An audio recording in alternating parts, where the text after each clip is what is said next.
nyukur kayak petinju. Rusuh gitunya, Pak. Kasar. Nyukur tapi nggak ada ngobrolannya, gitu, kaku, gitu kan.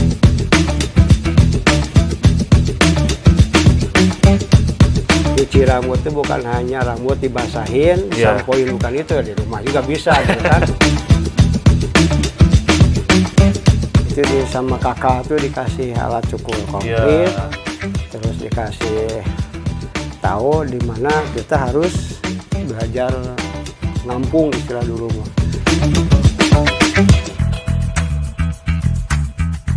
Terjadinya perbaikan situ Bagendit ini ketika ada salah satu putra dari Banyuresmi ini menjadi pencukurnya para menteri dan Pak Presiden.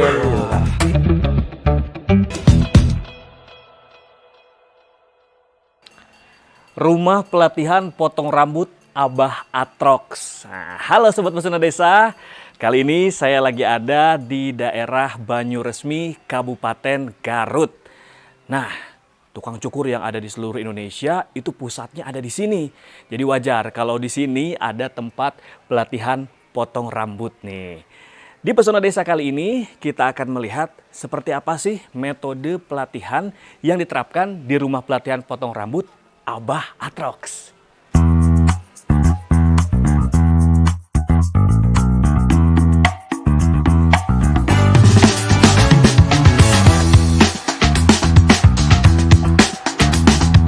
Nah, Sobat Pesona Desa, saya sudah sampai di salah satu tempat pelatihan untuk tukang cukur atau yang biasa dikenal dengan nama barber school. Nah, di belakang saya ini udah terlihat beberapa tukang cukur yang sedang mencukuri beberapa pelanggannya. Kayaknya itu deh muridnya. Kita langsung lihat aja ke dalam.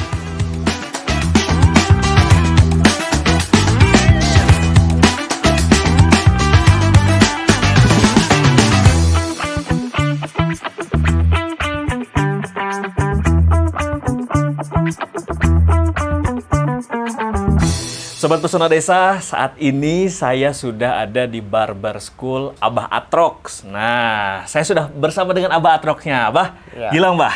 Sama-sama. Waduh, ini kayaknya lagi sibuk nih, produktif nih ya.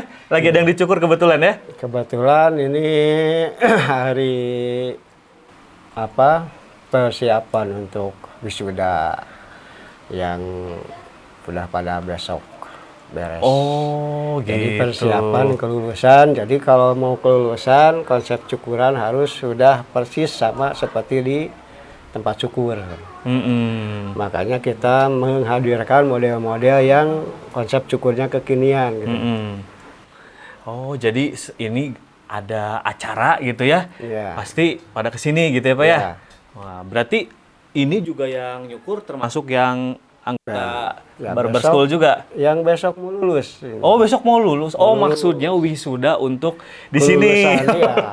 Baru Jadi, saya paham. di barber school ada wisuda juga. Oh, gitu tuh. Jadi bukan hanya milik universitas gitu. Saya pikir ada acara wisuda, terus khusus cukur dulu gitu. Ternyata yang mau wisuda adalah ini si akang-akang ini yang lagi nyukur. Santri yang ada di santri-santrinya, wah luar biasa. Kebetulan atuh ya. Iya. Nih kalau ngomongin soal barber school ya, yang ahli-ahli cukur gitu ya, pasti ini terkenalnya di Banyuresmi ya, Bah ya, di Garut ini. Nah, Bah, ngomong-ngomong untuk usia yang jadi siswa atau santri tadi Abah bilang, itu dari usia berapa sampai berapa, Bah, yang ada di sini, Bah? Kalau yang datang ke sini sebetulnya nggak ada batasan usia ya. Selama orang mau berlatih, mau belajar nyukur. Rata-rata dari usia 15 tahun udah ada yang belajar. Kayak yang kecil yang di sana tadi itu dia baru kelas 3 SMP. Dan yang paling tua ya kemarin baru lulus usia 53 tahun. Nah, sekarang yang paling tua ini gitu kan. Ini sama ini paling tua. Gitu kan. Wah, siap-siap wisuda gitu ya. Persiapan wisuda. Nah, tapi saya agak sedikit penasaran nih. Jadi wisudanya itu kalau sudah melewati tahapan apa aja nih, Bah? Ya secara keseluruhan skill cukurnya sudah bagus. Yang kedua udah bisa keramas. Nah, yang ketiga bisa biji, kan. Yang keempat bisa coloring, warnaan rambut gitu kan. Yang kelima memelihara alat-alat cukur. Supaya bagaimana menahan kalau alat cukur kurang tajam gitu kan, bisa ngasahnya gitu kan. Terus ada alat cukur yang udah kotor, dia bisa pandai bagaimana membersihkan supaya alat cukur nggak bau gitu kan. Yang keenam attitude-nya, sopan santunnya gitu kan. Bagaimana nyukur yang enak, cara menggeserkan, cara menyikat yang enak, jangan sampai kasar. Yang ketujuh komunikasi. Nah, itu harus menjadi bekal utama siswa yang di sini dinyatakan beres belajarnya, mendapatkan sertifikat kelulusan. Luar biasa, detail banget, banyak poinnya ternyata ya untuk bisa wisuda di Barber School Abah Atrok ini. Berarti yang tadi itu yang 7 itu termasuk ke metode pembelajaran yang Abah terapkan di sini gitu ya? Iya, pelajaran di sini ada 7 metode yang diajarkan. 7 metode, jadi nggak hanya sebatas mentreatment customer, pelanggan yang datang gitu ya, nanti pada saat sudah selesai lulus atau sekolah di sini gitu, tapi bagaimana akan jadi berkesan dan berkualitas ya Bah ya. Betul, komunikasi dan attitude tuh yang paling saya tandain tuh ya ternyata. Ya karena kan kita juga Bah sering ya cukur di luar, ternyata ada yang nggak cocok, ada yang cocok dari treatmentnya. Iya, jangan sampai itu penting Bah. Tukang cukur kayak petinju. Rusuh gitunya Bah, kasar. Ngukur, tapi nggak ada ngobrolannya, gitu, kaku gitu kan. Jadi komunikasi juga perlu dibentuk ya. Gimana kita menyamankan customer, obrolannya, keinginan customer kayak apa, dari mulai permintaan modelnya gitu kan. Nah, sampai kita bisa mengenal benar karakter customer itu supaya menjadi customer loyal gitu kan. Akhirnya langganan terus ya. Langganan gitu. Jadi kan nanti orang-orang yang sudah lulus di Barber School Abah Atrok ini terkenal dengan 7 poin itu. Diterapkan ya pada saat sudah bisa jadi SDM tukang cukur yang ahli gitu. Nah Bah, kalau yang tadi sudah terpenuhi, rata-rata ini untuk masa pembelajarannya sendiri itu berapa lama Bah? Di sini ada aturan 35 kali pertemuan. Tapi kalau sudah 35 kali pertemuan belum bagus juga, Abah beri garansi 10 hari gitu. Nah setelah itu baru kita nilai akhir. Nah, jadi ada garansinya sampai benar-benar hasil cukurannya dan lain-lainnya itu udah memenuhi syarat untuk masuk dunia kerja.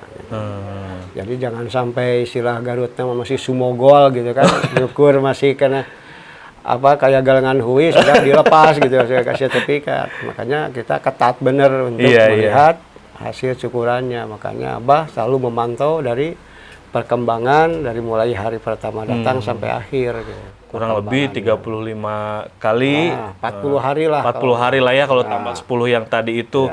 Nah Bah, ngomong-ngomong, ini kan kayaknya nih kayak keganggu kehalangin sama saya nih. Sok aja Kang lanjut. Nah saya Abah mau ngobrol lagi tapi di tempat yang lain aja. Oke, siap. Yuk.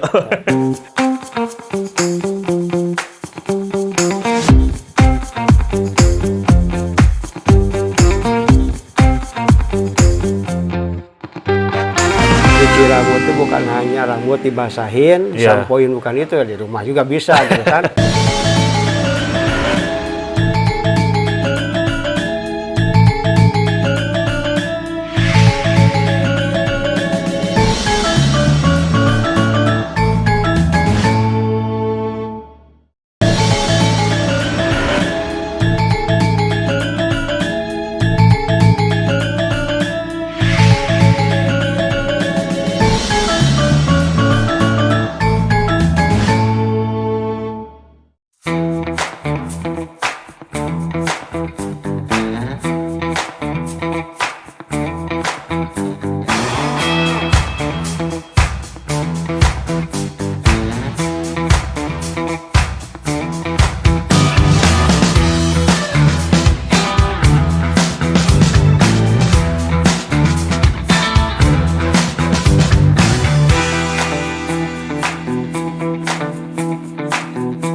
proses cara mencuci rambut yang di barber school Abah Atrok diajarkan.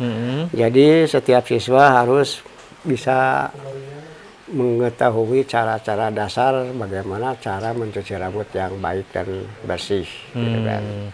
Itu gimana tuh Bah sampai dikatakan sudah mumpuni dan bisa dikatakan baik dan bersih gitu? Ya nanti kan ada dalam proses pencucian itu kalau sudah rasakan kesat, nggak ada rasa minyak yang nempel. Jadi ketika dicuci pakai air itu nanti habis disampo kan pakai air. Kita dari busanya, kalau busanya kurang banyak itu biasanya rambut masih agak kotor gitu kan. Makanya itu bisa diulang lagi, ditambah lagi sampo 2 kali, baru udah busanya banyak, terus dicuci, terus rambut udah keset gitu kan. Nah itu biasanya udah baik, gitu. Udah bersih. Udah dikatakan bersih lah, Mbak ya. Tinggal baru habis itu dilap ke handuk itu. Iya, pakai handuk supaya ceceran air tidak kena muka, terus ketika dipakaikan handuk itu air tidak turun ke kerah baju. Iya. Jadi hal yang sedetail itu pun sangat-sangat diperhatikan Sobat Pesona Desa, sehingga para pelanggan atau juga yang dicukur itu akan merasa nyaman ya Bah ya? Iya. Dan ada SOP-nya lah katakanlah untuk tukang cukurnya nanti gitu. Ya. Nah Bah, kalau untuk proses pencucian ini biasanya berapa lama Bah? Untuk pencucian rambut yang baik 5 menit nih. 5 menit juga udah cukup ya Bah ya? Kita kan harus benar-benar merasakan pijitannya itu gitu. Jadi bukan hanya nyuci rambut itu bukan hanya rambut dibasahin, disampoin, bukan itu, di rumah juga bisa gitu kan. Orang datang ke tempat kita mau dicuci rambut karena ada rasa nyamannya, ada pijitan-pijitannya gitu kan. Jadi tarikan-tarikan tangan di bawah kepala itu harus merasakan ketariknya ini, treatment atau cara yang biar rileks ya Bah ya. Rileks gitu kan. Nah itu yang paling diutamakan, kerileksan, rasa nyaman customer sehingga customer merasa puas. Bukan hanya bersih gitu kan. Ngomong-ngomong soal barber school yang Abah bangun ini. Nah, itu awalnya dulu Abah pikiran untuk mendirikan barber school itu kayak gimana? Ini kan mengingat juga kawasan ini tuh terkenal dengan banyaknya orang-orang yang mahir gitu untuk dicukur. Tapi Abah mendirikan di tempat ini juga gitu. Itu memang pikiran awal masyarakat seperti itu bertanyanya. Dulu waktu saya pasang plang gitu, untuk pakai banner pertama tuh di sini, orang pada nanya siapa yang mau kursus di kampung kita gitu kan. Orang sini kan lihat 3 kali 5 kali aja udah bisa nyukur gitu kan. Nah itu kalau berpikir kita tentang masyarakat yang ada di sini. Tapi ketika pikiran itu saya buang karena saya ketika di Palembang dulu itu banyak sekali owner-owner yang membutuhkan tenaga cukur gitu kan.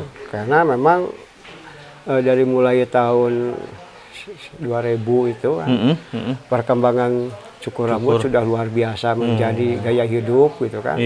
Itu membuka peluang untuk anak-anak muda yang terseluruh di Indonesia yang belum punya skill, ya ketika kita punya skill bisa nyukur gitu kan. Itu bisa merapihkan Indonesia gitu. Merapihkan Indonesia, terutama untuk hal tampilan atau look rambut gitu ya Bah ya. Lebih segar, nggak BLT gitu kan wajah-wajahnya gitu. Bener. Nah Bah, biasanya kalau untuk yang belajar di sini juga orang-orang Banyuresmi aja atau ada yang dari luar juga Bah? Secara keseluruhan memang masih sekitaran wilayah Jawa Barat ya. Jawa Barat. Yang paling banyak. Kalau wilayah kampung sini paling 2% lah untuk kampung sini yang belajar. Kebanyakan di wilayah luar Kecamatan Banyuresmi. Jadi sekelilingnya Garut gitu kan. Nah itu udah kalau yang paling banyak ya. Tapi yang paling jauh yang dari Batam, dari Kalimantan. Ada juga yang pernah. Itu kalau 35 kali berarti mereka yang dari luar tuh nginep di sini, Bah? Nginep di sini karena kita ada mesnya gitu. Ada mesnya juga. Ada unik paket juga ya. gitu kan. Kalau orang dari luar Garut bakal kesulitan. bolak-balik mencari tempat kosan gitu kan. Makanya kita sekalian kalau yang dari luar kota ditempatkan di mes gitu sekalian sama makannya gitu. Wah, jadi Abah membuka selain paket pembelajaran ya di barber school-nya ini, ada juga untuk mes tempat tinggal para pelajarnya lah, atau santrinya. Tadi Abah bilang gitu ya. Bah, kayaknya udah mau selesai nih keramasnya. Kita mungkin bisa ke sana lagi, Bah. Siap. Kita ngobrol-ngobrol lagi yuk.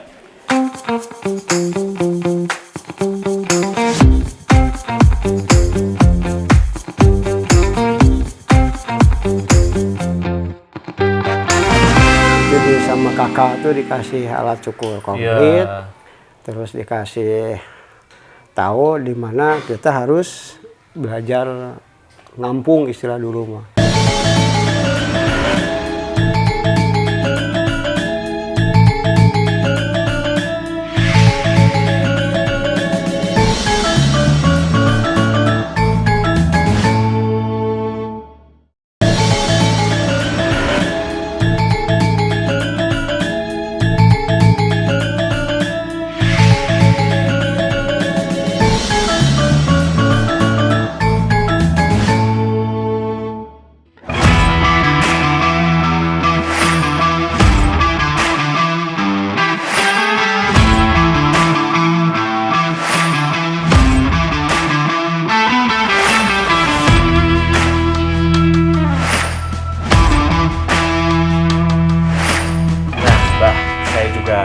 Tahu nih, Bah, sebelum Abah mendirikan barber school gitu ya, dulu itu Abah pertama kali bisa nyukur itu sejak kapan dan dari mana?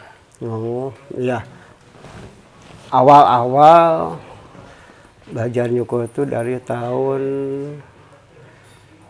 1986. 86, berapa tahun tuh sampai sekarang 86.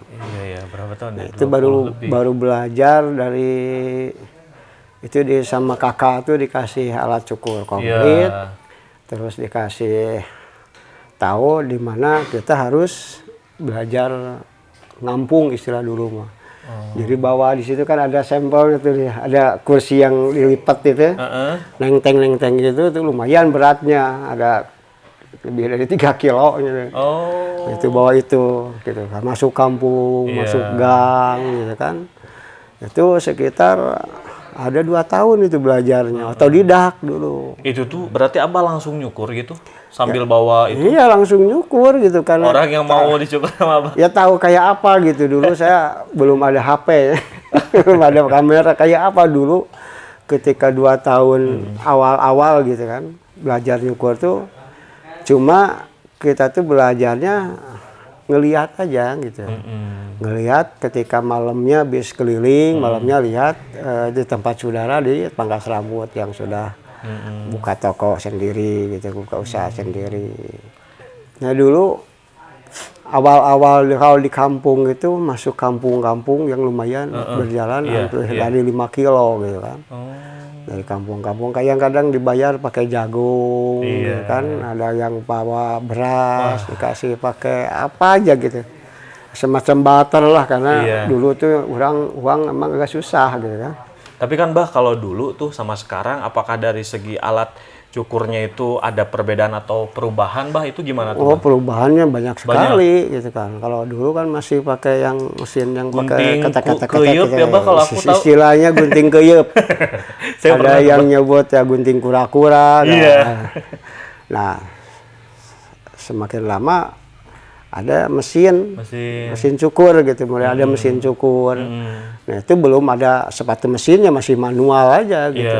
Baru terbantukan dengan alat itu gitu kan. Nah, sekarang semakin luar biasa perkembangan alat-alat cukur kekinian ya, lebih mahal, bagus-bagus gitu, dan banyak hasilnya variasinya gitu untuk jenis cukuran ped kayak alatnya sudah beda lagi gitu kan. Kalau dulu kan baru mesin aja gitu. Di samping ketek itu. Nah, Bah, kalau ngomong-ngomong soal perjalanan Abah gitu ya, ini kan udah lama sekali, terus juga orang banyak tahu yang mahir untuk menjadi seorang tukang cukur itu dari Banyuresmi gitu, Bah. Nah itu justru awalnya tuh dari mana, Bah? Kalau untuk dikenalnya gitu daerah ini sebagai daerah yang mencetak orang-orang yang ahli mencukur. Yang itu secara kesejarahan sudah banyak sebetulnya yang menceritakan gitu kan di ada referensi itu macam-macam kan versinya tergantung wilayah. Nah, yang paling Abah kenal di sini itu dulu sebelum banyak orang nyukur, orang-orang tua tuh kan penarik beca gitu kan. Pemudanya dagang gordeng, gitu kan, dagang bendera kalau lagi musim Agustusan, terus ya ikut tadi tukang upah nyangkul gitu kan. Itu kebanyakan. Nah, menjak tahun 2000 ke sini gitu kan. Dari keluarganya yang tukang cukur yang di Banyuresmi ini semakin melihat bahwa dari keluarga-keluarga yang tukang cukur secara ekonomi lebih mapan. Tapi ngomong-ngomong nih, Bah, saya agak salah fokus di sini kan ada lukisan Abah Atrok, terus ini ada si Cepot lagi nyukur juga. Di Cepot lagi dicukur. Kreatif. Nah, saya penasaran ke depan lagi lah kita sambil ngobrol-ngobrol keliling ke depan lagi, Pak. Ayo. Bah, yuk.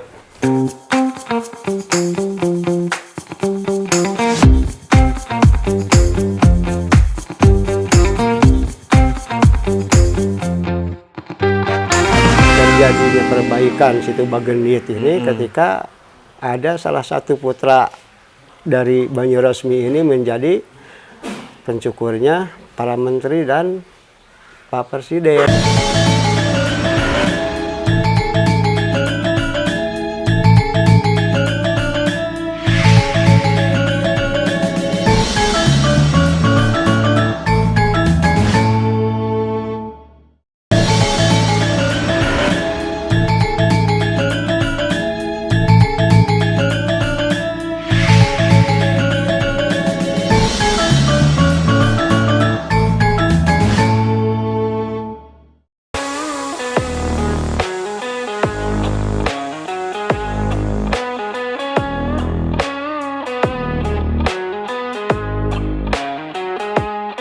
Nah, Sobat Pesona Desa, tadi kan kita sudah banyak tanya ke Abah gitu ya, bagaimana membangun barber school ini. Nah, tapi masih penasaran nih saya nih, Bah. Abah nih kan udah puluhan tahun ya bergerak di bidang cukur gitu ya. Bahkan sekarang bisa berbagi ilmu melalui sekolah barber yang Abah punya gitu.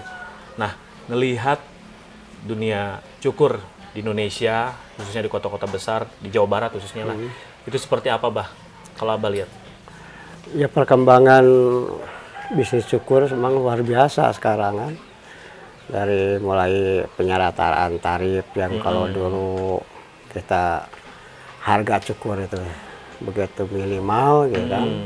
Kalau sekarang udah ada tarif cukur sampai 150.000 gitu kan. Nah, berarti kan orang melihat peluang bisnis cukur ini sangat responnya luar biasa gitu kan. Menarik ya, Bah ya. Jadi nggak dipandang sebelah mata lagi bahwa bisnis cukur ini sangat menggoda untuk pengusaha-pengusaha baru gitu. Nah, kebetulan nih, Bah, saya juga pernah nih temen ngajak untuk usaha gitu, membuka barber shop gitu. Itu gimana, Bah? Ada nggak kiat-kiatnya lah gitu, sederhananya yang perlu kita bangun sebelum kita siap untuk membangun usaha barber itu sendiri, tempat cukur? Kiat-kiatnya banyak. Pertama ya posisi kita lihat pertama modal gitu kan. Ya. Modal harus benar-benar disesuaikan dengan apa yang istilahnya barber jenis apa yang akan kita buka gitu kan. Cuma di dunia cukur itu kita harus benar-benar paham benar teknik marketingnya gitu kan. Harus benar-benar paham dan sabar dalam pengelolaannya, karena memang beda dengan bisnis yang lain. Tidak semudah yang diperkirakan banyak orang. Ada masa rintisan. Ketika ngerintis itu kita harus benar-benar paham dengan pasar yang akan kita jadikan target pasarnya. Yang kedua penerapan tarif. Yang ketiga posisi. Posisi barber kita tuh harus benar-benar di tempat yang strategis. Nah, Bah, terakhir, Bah, harapan Abah ke depannya? Ya, harapan kepada para siswa yang belajar ataupun yang sudah menjadi alumni yang tersebar di Jabodetabek ini, harapannya mereka menjadi profesional barber yang berkualitas, yang bisa diandalkan. Nah, itu tidak akan bisa lepas dari bagaimana mereka memegang teguh, mencintai profesi ini, ya menjadi pilihan. Karena tanpa kita punya rasa cinta kepada profesi yang hanya dongeng saja, gitu. Kita hanya bakal menjadi budak pekerja, gitu. Nggak bakal menikmati lagi, gitu. Bagaimana seni cukur ini menjadi satu profesi yang bisa dinikmati.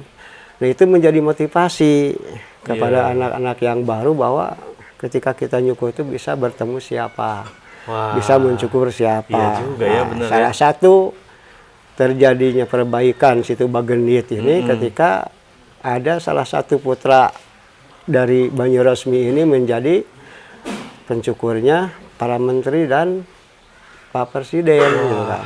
Wah, menarik banget ini Sobat Pesona Desa. Ternyata banyak dampak baik dan juga berkesan dari sekedar menjalani profesi sebagai seorang yang mencintai dunia cukur atau potong rambut begitu ya, Bah ya. Iya. Hatur nuhun pisan, Bah. Sama-sama. Ya. Mudah-mudahan Pesona Desa semakin hebat, semakin maju, semakin banyak penggemarnya, penontonnya. Amin. Tapi satu lagi, Bah, yang kurang, Bah. Apa?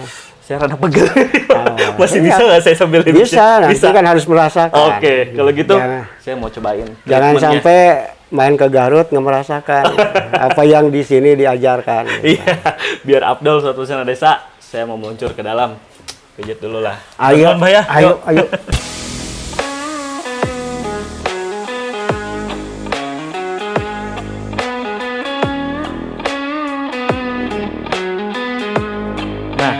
Pesona Desa, aduh, saya ngerasa terhormat banget nih.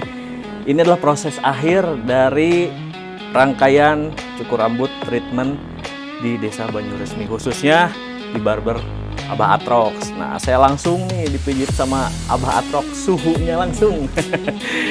Tadi kita udah ngobrol-ngobrol banyak hal, dan tentunya juga saya berharap mudah-mudahan barber school di sini semakin mencetak peluang dan juga rasa optimisme serta skill yang kompeten untuk SDM para pemuda ataupun yang belajar di sini yang jadi siswa hingga nanti bisa terpakai di dunia kerja dengan sangat berkualitas. Nah, kalau begitu sampai di sini dulu perjumpaan kita di Pesona Desa kali ini. Saya mau lanjut dulu pijit sama Abah Atrox, Bah, tentunya Bah ya. Sampai jumpa di Pesona Desa selanjutnya.